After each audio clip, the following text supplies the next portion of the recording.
done. I'm not going to sit here and say that I do this every day.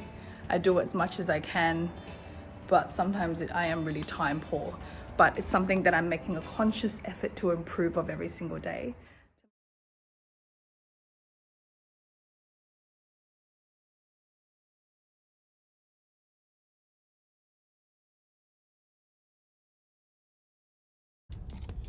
So every morning I go and I drop off my partner. So I got this new car the other day.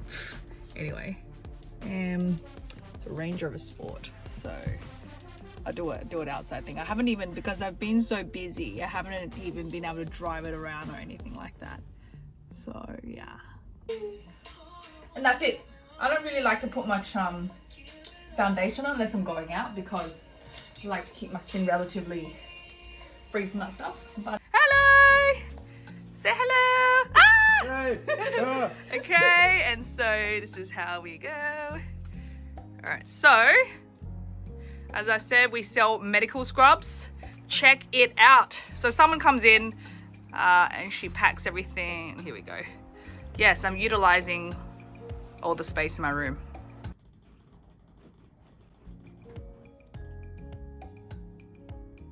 Okay. Every single morning, I do like to jump onto the migration websites to see what changes have been made. It's crazy to think this, but sometimes changes can be made just overnight.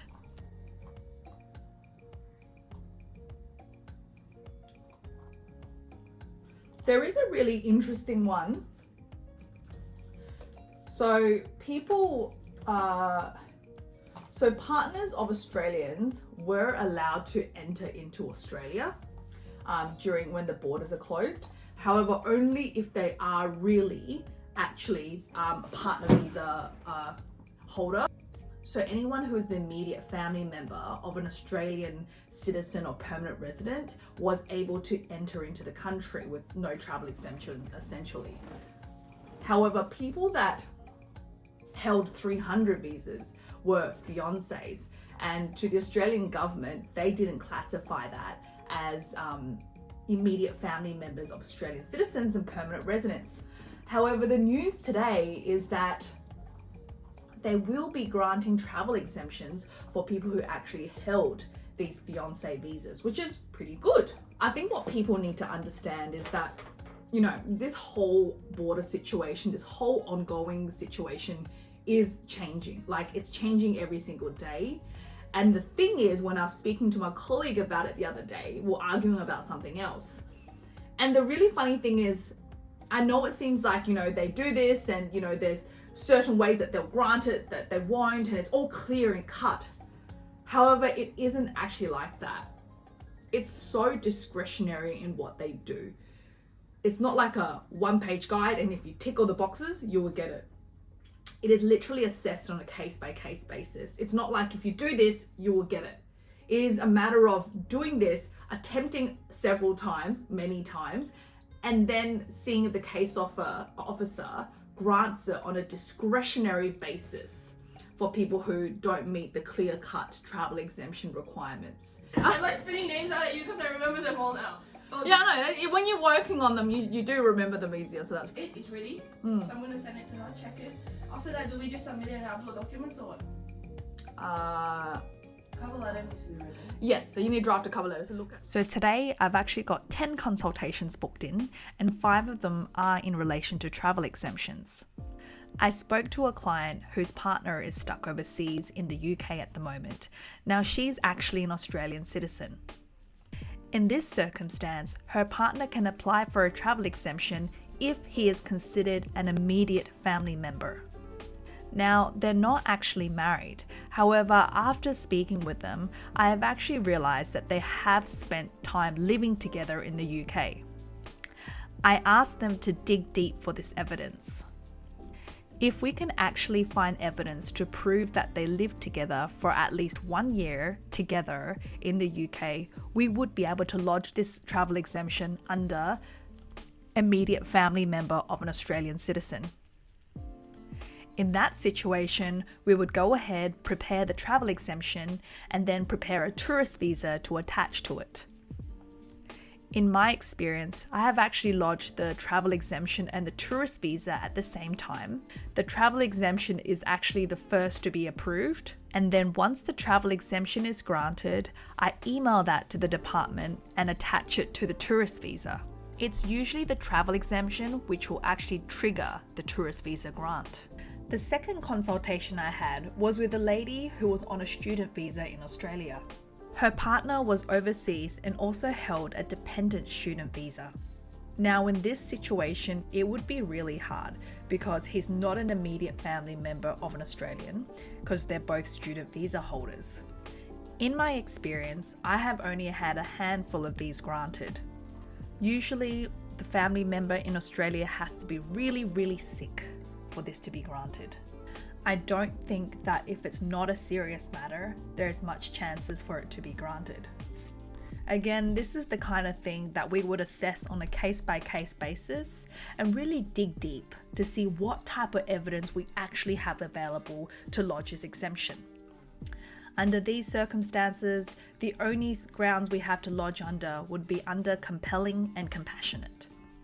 If you guys want to give it a go yourself, you just Google travel exemptions to Australia, you open an account, and you lodge your travel exemption. It's pretty simple. The funny thing is, we put in so much effort to draft these travel exemptions.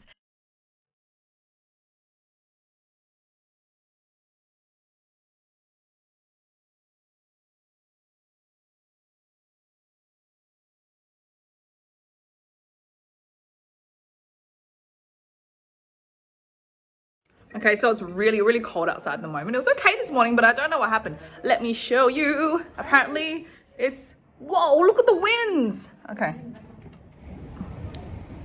Oh, look at that.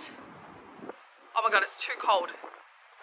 Ooh. Okay, it's too cold, I'm going inside.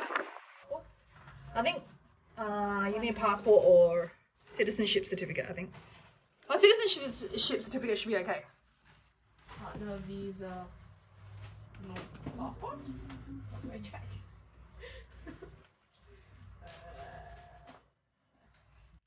Okay, so this is how it works for travel exemptions. People are getting confused with whether they can lodge a travel exemption or whether they can lodge a visa to Australia right now. They're two, whoops, there goes my alarm. They're two completely different things. So you can lodge a visa into Australia.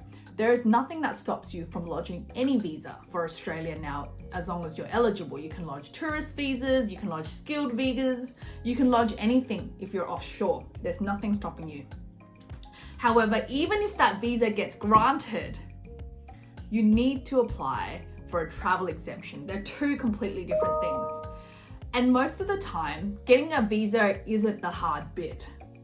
The difficult bit is the travel exemption. And there's only a couple of ways that you could be eligible to be even exempt to travel into Australia right now.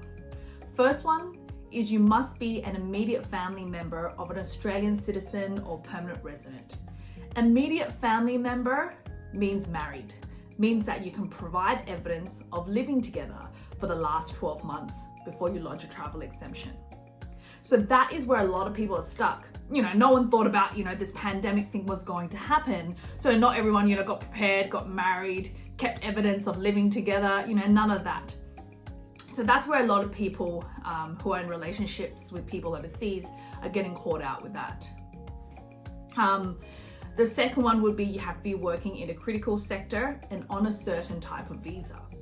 So people who are 482 visa holders and have a job here in Australia, they are also exempt to travel into Australia. If you, for example, if you held a temporary skilled shortage visa subclass 482 and your occupation is accountant, you lodge a travel exemption, you will get granted.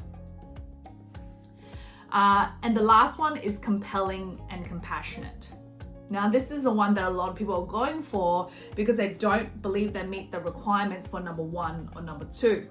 Maybe the person here isn't an Australian citizen or permanent resident and they want to bring their family over. They're maybe just a student visa holder and they've been separated from their partner. They're the ones that would lodge under compelling and compassionate. And what I'm trying to say is that the threshold for compelling and compassionate is so high. Like, I have done a lot of these applications, and I always tell my clients, like, only do this if you have exhausted all your options and you don't know what to do anymore, because it is painful and it is extremely, extremely hard to get. We have to lodge many, many times.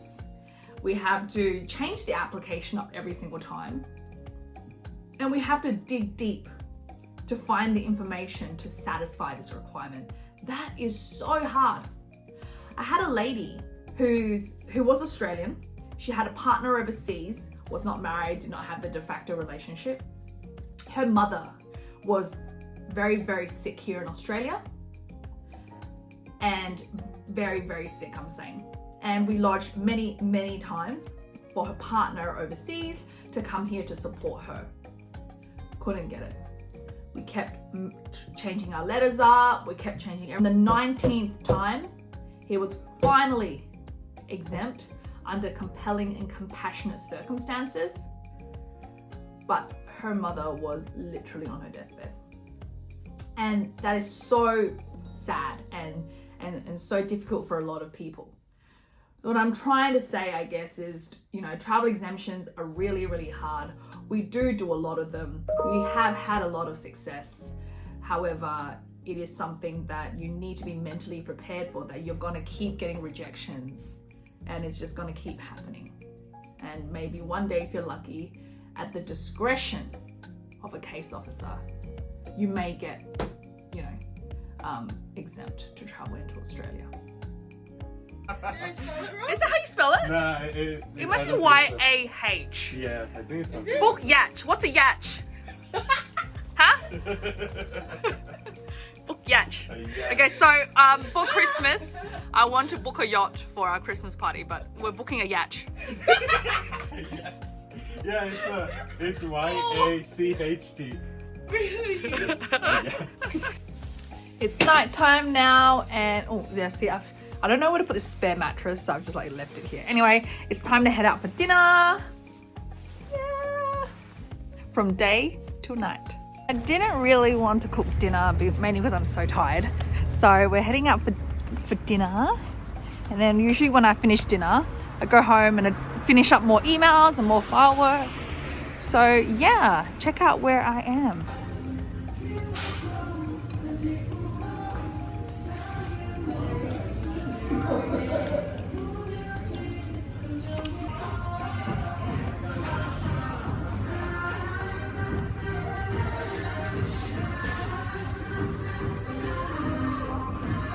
Finally home. Oh my gosh, what a day. So like my whole day was just consults. So like some days, well, most days of the week, so probably 3 out of 5 days, or 3 or 4 out of 5 days, I'm literally in consults all day. So I'll be doing a little bit of work from 9 to 11. I'm just, you know, responding and dealing with, you know, my employees and stuff like that. And then it's literally non-stop consults from 11 till 5, which you guys would have just seen just then. I don't eat lunch so much because I don't want to get too like gluggy or something like that, because, you know, if I'm eating something that's not the healthiest or something, I don't want to feel tired. So I don't really eat lunch. Have a huge coffee in the morning, and it's usually dinner that I get to relax and enjoy. Anyway, so it's currently 8:30 and I'm so ready for bed. But what I'll probably do is just have a shower and then do some emails and look at some stuff before bed.